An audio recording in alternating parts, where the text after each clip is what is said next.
And the first point is that we were both virgins, right? And we both made the decision to say that we're not going to sleep with each other before marriage. So that was already a thing. So I stuck to my guns, and she also stuck to her guns. She was like, yo, nothing, no funny business. Yeah. You stay in your house. Me, I'm But going to here- sleep there by your parents. Here's and the that's it. thing. I said when I was going to marry. Now, bear in mind that I wasn't planning on getting married at 25. I wanted to get married when I was 30 or something. And, I had set out a criteria for myself to say, okay, fine, when I do get married eventually, these are the few things. There was two main important things that I wanted in this guy if I ever considered getting married. First of all, he must be a virgin because I'm a virgin. That's what I bring to the table, and I expected him to bring to the table. The other thing was that he must be in ministry but understand family. I think so many times we realize that people who are in ministry, who are pastors, they're so immersed in ministry life and church life that they neglect their family because that's their calling. And I said no, that he must understand family and put family first.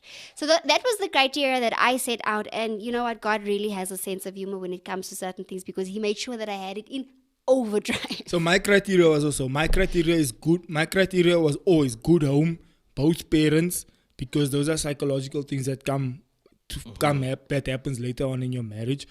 Good home, both parents, understands family structure, understands Christian values, because in Christian values is the man is the head of the home. That's Christian values.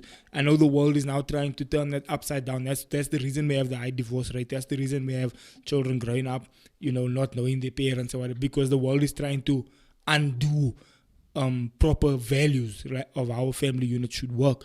So I still grew up with all those Christian values to say that the man is the head of the home, come from a good background, come from a good home. Both parents are still involved in your life.